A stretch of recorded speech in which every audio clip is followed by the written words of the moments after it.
ଭଗବତେ ବାସୁଦେବାୟ। ଆମେ ଏବେ ଶ୍ରୀମଦ୍ ଭଗବଦ୍ ଗୀତାର ପ୍ରଥମ ଅଧ୍ୟାୟର ପ୍ରଥମ ଶ୍ଲୋକ ଅଧ୍ୟୟନ କରିବା। ଶ୍ରୀମଦ୍ ଭଗବଦ୍ ଗୀତା ପ୍ରଥମ ଅଧ୍ୟାୟ ସୈନ୍ୟ ଦର୍ଶନ ଯୋଗ। ଧୃତରାଷ୍ଟ୍ର ଉବାଚ ଧର୍ମକ୍ଷେତ୍ରେ କୁରୁକ୍ଷେତ୍ରେ ସମବେତା ଯଜୁତ୍ସବଃ ମାମକାଃ ପାଣ୍ଡବାଶ୍ଚୈବ କିମ କୁର୍ବତ୍ ସଞ୍ଜୟ। ମହାରାଜ ଧୃତରାଷ୍ଟ୍ର ଅନ୍ଧ ଥିଲେ। ସେ ମହାଭାରତ ବିଷୟ ଜାଣିବାକୁ ବ୍ୟାସଙ୍କୁ ପ୍ରାର୍ଥନା କରନ୍ତି। ବ୍ୟାସ ସଞ୍ଜୟକୁ ଦିବ୍ୟ ଦୃଷ୍ଟି ଦେଇଥିଲେ। ତେଣୁ ସଞ୍ଜୟ ଧୃତରାଷ୍ଟ୍ରଙ୍କୁ ସବୁ କହିଥିଲେ। ଧୃତରାଷ୍ଟ୍ର ପଚାରିଲେ ସଞ୍ଜୟଙ୍କୁ, କୁରୁକ୍ଷେତ୍ରରେ ଯୁଦ୍ଧ ହେବ, ସେ ତ ଧର୍ମକ୍ଷେତ୍ର, ସେଠାକୁ ମୋର କୌରବ ସେନା ଓ ପାଣ୍ଡବ ସେନା ଯାଇ କ'ଣ କଲେ?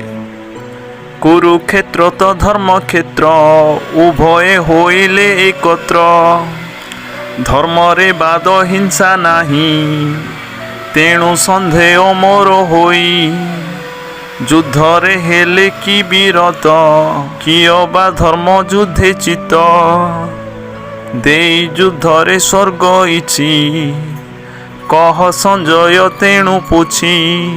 ଧୃତରାଷ୍ଟ୍ର ସଞ୍ଜୟଙ୍କୁ କୁରୁକ୍ଷେତ୍ରର ଯୁଦ୍ଧ ବିଷୟରେ ପଚାରିଲେ ଏବଂ ସଞ୍ଜୟ ଧୃତରାଷ୍ଟ୍ରଙ୍କୁ କ'ଣ କହୁଛନ୍ତି ଆମେ ପ୍ରଥମ ଅଧ୍ୟାୟର ଦ୍ୱିତୀୟ ଶ୍ଲୋକରେ ତାହା ବୁଝିବା। ଆପଣମାନଙ୍କୁ ଧନ୍ୟବାଦ, ଆପଣମାନେ ଆମର ପ୍ରଥମ ଶ୍ଲୋକଟି ଶୁଣିଥିବାରୁ। ଆସନ୍ତୁ ଜାଣିବା ଶ୍ରୀମଦ୍ ଭଗବଦ୍ ଗୀତା ଆମ ଜୀବନ ପାଇଁ କେତେ ମୂଲ୍ୟବାନ। ବର୍ତ୍ତମାନର ଏହି କଳିଯୁଗରେ ଆମେ ସମସ୍ତେ କର୍ମମୟ ଜୀବନ ଯାପନ କରୁଛେ। ଯେଉଁମାନେ ବି ସାଂସାରିକ, ସମସ୍ତେ ଦୁଃଖ ଦୁର୍ଦ୍ଦଶା ଭିତରେ ଗତି କରୁଛେ। ଆମର ମନ ଶାନ୍ତି ରହୁନି, ମନରେ ବିଭିନ୍ନ ଆଶା ଆକାଂକ୍ଷା ରହୁଛି, ତାହା ପୂରଣ ହେଉନି, ଆମେ ସଫଳ ହୋଇପାରୁନେ, ବିଫଳ ଆମକୁ ଗ୍ରାସ କରୁଛି। ଏସବୁରୁ କେମିତି ମୁକ୍ତ ପାଇବା? ସଫଳତା ଆଉ ବିଫଳତା ଭିତରୁ ଆମେ କେମିତି ଊର୍ଦ୍ଧ୍ୱକୁ ଯାଇ ଆମ ଜୀବନରେ କେମିତି ଶାନ୍ତି ସୁଖ ଐଶ୍ୱର୍ଯ୍ୟ ଭରିଦେବା, ସେସବୁ ଜାଣିବା ପାଇଁ ଶ୍ରୀମଦ୍ ଭଗବଦ୍ ଗୀତା ହେଉଛି ଗୋଟେ ଅମୂଲ୍ୟ ସମ୍ପଦ ବା ଅମୂଲ୍ୟ ଗ୍ରନ୍ଥ, ଯାହାକି ଆମ ସମସ୍ତଙ୍କର ଜୀବନକୁ ରୁଦ୍ଧିମନ୍ତ କରିବ। ଭଗବାନ ଶ୍ରୀକୃଷ୍ଣ ଶ୍ରୀମଦ୍ ଭଗବଦ୍ ଗୀତାରେ 18ଟି ଅଧ୍ୟାୟରେ ଏବଂ 700 ଶ୍ଲୋକରେ ପ୍ରଭୁ ଶ୍ରୀ ଅର୍ଜୁନଙ୍କୁ ସମସ୍ତ ସାଂସାରିକ ବିଷୟ ଏବଂ ଏହି ଜୀବନ ସରଳୀ ବୁଝାଇଛନ୍ତି। ସମ୍ପୂର୍ଣ୍ଣ ଜୀବନ ସରଳୀ ବୁଝାଇଛନ୍ତି, ଯାହାଫଳରେ କି ଆମେ ଏହି ସଂସାରରୁ ଭଲରେ ବଞ୍ଚିବା ସହିତ ଏହି ସଂସାରରୁ ଶେଷରେ ଆମେ କେମିତି ଉଦ୍ଧାର ପାଇବା ଏବଂ 84 ଲକ୍ଷ ଯୋନିରେ ଭ୍ରମି ଭ୍ରମି ଆମେ ଆଜି ଏହି ଅମୂଲ୍ୟ ମଣିଷ ଜୀବନ ପାଇଛେ।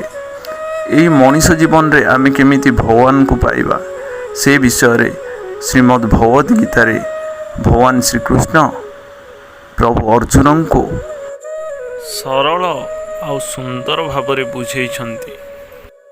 ତ ଆପଣମାନେ ଆମର ଏହି ପ୍ରଥମ ଶ୍ଲୋକଟିକୁ ଶୁଣିଥିବାରୁ ଆପଣମାନଙ୍କୁ ଅଶେଷ ଅଶେଷ କୋଟି କୋଟି ଧନ୍ୟବାଦ। ଆପଣଙ୍କର ଜୀବନ କେମିତି ମଙ୍ଗଳମୟ ହେଉ ଏବଂ ସୁନ୍ଦର ହେଉ ଏବଂ ଆପଣ ସୁଖ ଶାନ୍ତିରେ ଜୀବନଯାପନ କରନ୍ତୁ, ଏହା ହିଁ ଆମର ଶ୍ରୀ ପରମେଶ୍ୱରଙ୍କ ନିକଟରେ ପ୍ରାର୍ଥନା। ହରେ କୃଷ୍ଣ କୃଷ୍ଣ କୃଷ୍ଣ ହରେ ହରେ, ହରେ ରାମ ରାମ ରାମ ହରେ ହରେ। ଓମ୍ କୃଷ୍ଣାୟ ବାସୁଦେବାୟ ହରେ ପରମାତ୍ମନେ ପ୍ରଣତଃ କ୍ଲେଶନାଶାୟ ଗୋବିନ୍ଦାୟ ନମೋ ନମଃ। ଓମ୍ ନମୋ ଭଗବତେ ବାସୁଦେବାୟ, ଓମ୍ ନମୋ ଭଗବତେ ବାସୁଦେବାୟ, ଓମ୍ ନମୋ ଭଗବତେ ବାସୁଦେବାୟ। ଓମ୍ ଶ୍ରୀ ହରି ନାରାୟଣାୟ।